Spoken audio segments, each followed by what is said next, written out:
France के एक शहर सेंटिनल से 37 किलोमीटर की दूरी पर अटलांटिक ओशन के गहरे पानी के ऊपर एक सुनसान सा लाइट हाउस बना हुआ है। और इस लाइट हाउस के बारे में एक खास बात कही जाती है कि जो भी पर्सन इस लाइट हाउस को गार्ड करेगा उसको 1.2 मिलियन डॉलर की एनुअल सैलरी दी जाएगी।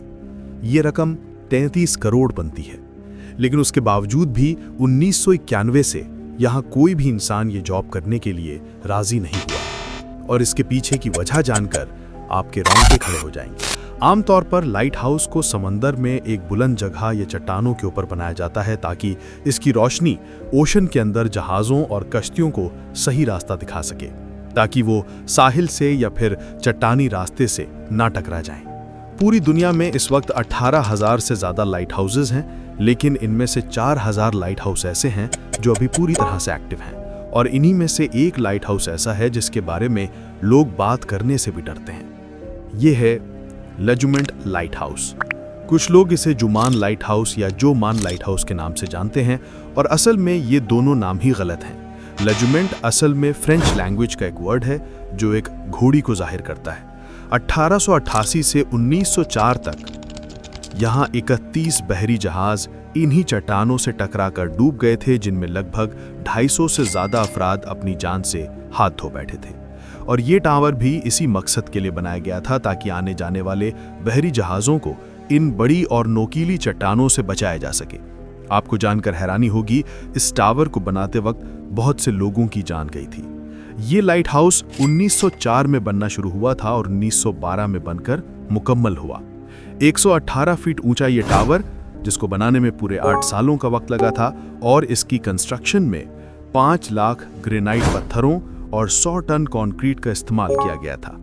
लेकिन एक बात जो सबको हैरान करती है वो ये है कि ये लाइट हाउस हमेशा समंदरी लहरों, बारिशों और पूरी तरह से धुंध से ढका रहता है।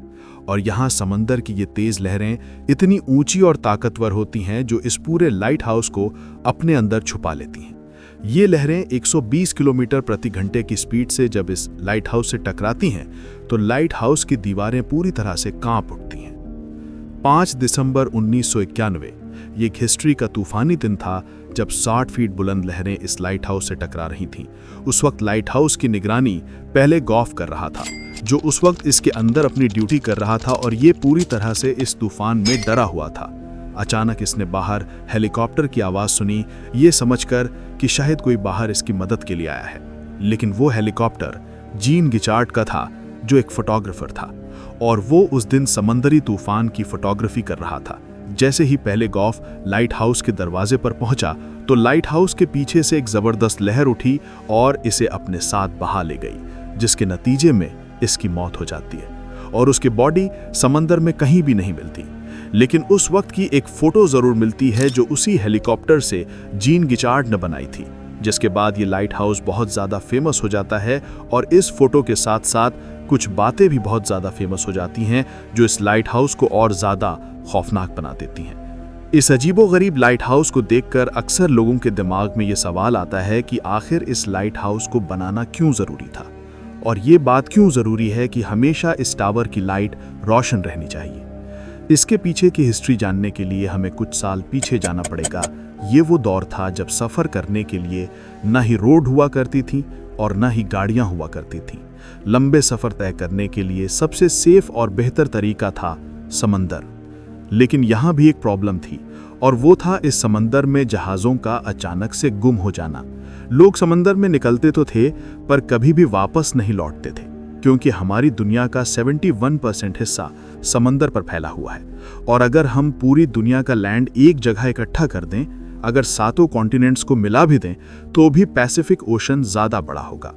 जब पुराने ज़माने में सेलर इस समंदर में अपना सफ़र तय करते थे तो इन्हें कुछ भी पता नहीं होता था कि अगली ज़मीन इनसे कितनी दूर है, क्योंकि नेविगेशन उस दौर में दुनिया का सबसे बड़ा मसला हुआ करता था। तब आज के दौर जैसा जीपीएस सिस्टम नहीं हुआ करता था। इन सेलर्स को अपनी डायरेक्शन देखने के लिए सूरज को देखना पड़ता था, और रात के वक्त रास्ता देखने के लिए सितारों को ट्रैक करना पड़ता था।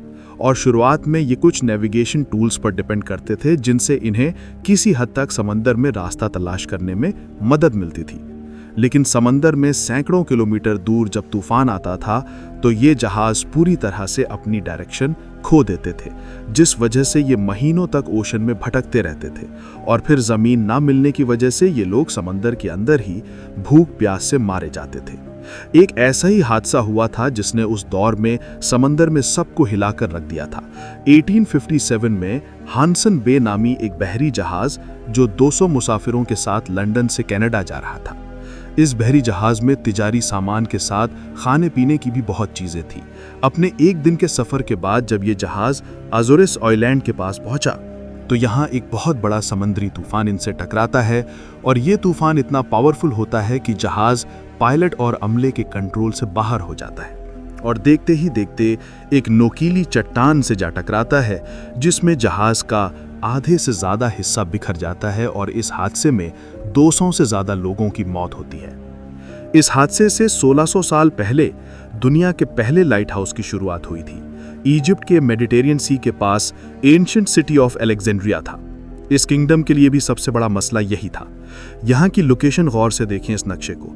इस शहर के किनारे पर आने के लिए बहरी जहाज़ों और कश्तियों को यहाँ से गुजरना पड़ता था और इसके आसपास थीं बहुत सारी नोकीली चट्टानें और पत्थर। जब ट्रेड के लिए जहाज रात के वक्त यहाँ से गुजरते थे तो ये लकड़ी के बने हुए शिप इनसे टकराकर शिप में पानी भर जाता था और शिप पूरे सामान के साथ डूब जाया करते थे।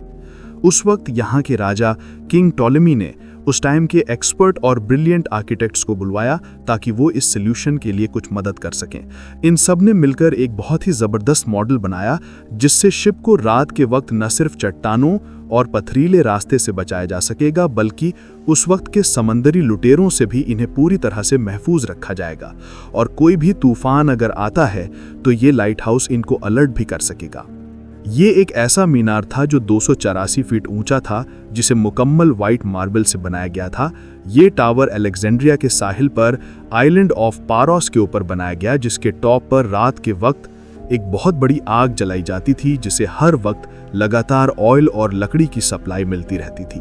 इस लाइट हाउस को आज दुनिया के 7 एंशिएंट अजूबों में एक माना जाता है और इसके पीछे वजह थी इसका डिजाइन और इसका पुराना होना। उसके बाद दुनिया के हर किंगडम ने ये टावर बनाने शुरू कर दिए।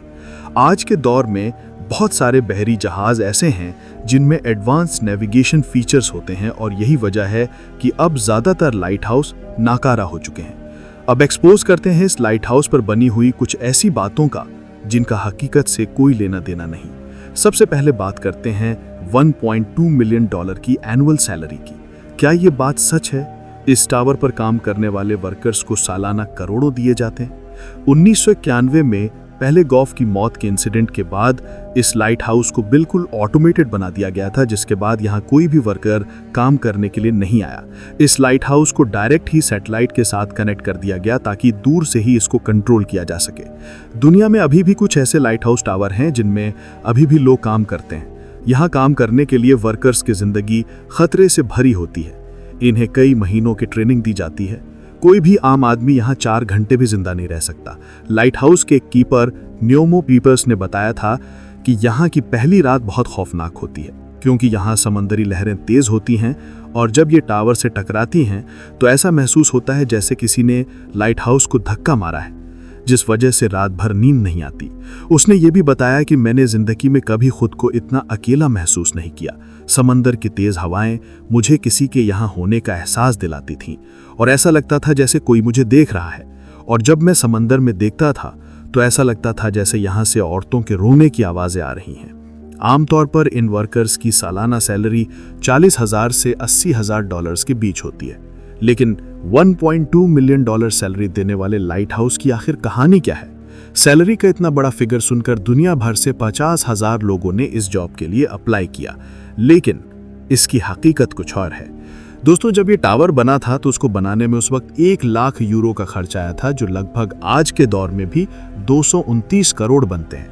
मेरा आपसे सवाल है, एक लाइट हाउस जो बना ही 29 करोड़ में था, उस पर काम करने वाले कीपर की सैलरी करोड़ों में कैसे हो सकती है? असल में ये सब एक फेक न्यूज़ थी और कई लोगों ने इस जॉब के लिए फेक वेबसाइट के थ्रू फॉर्म सबमिट किए थे और यही हकीकत है। दुनिया में ऐसी बहुत सी मिस्ट्रीज हैं जिन्हें सॉल्व कर लिया गया है, अगर वीडियो अच्छी लगी हो तो मेरे चैनल ग्लोबल एक्सप्लोर टीवी को सब्सक्राइब कर दीजिए। अल्लाह हाफिज।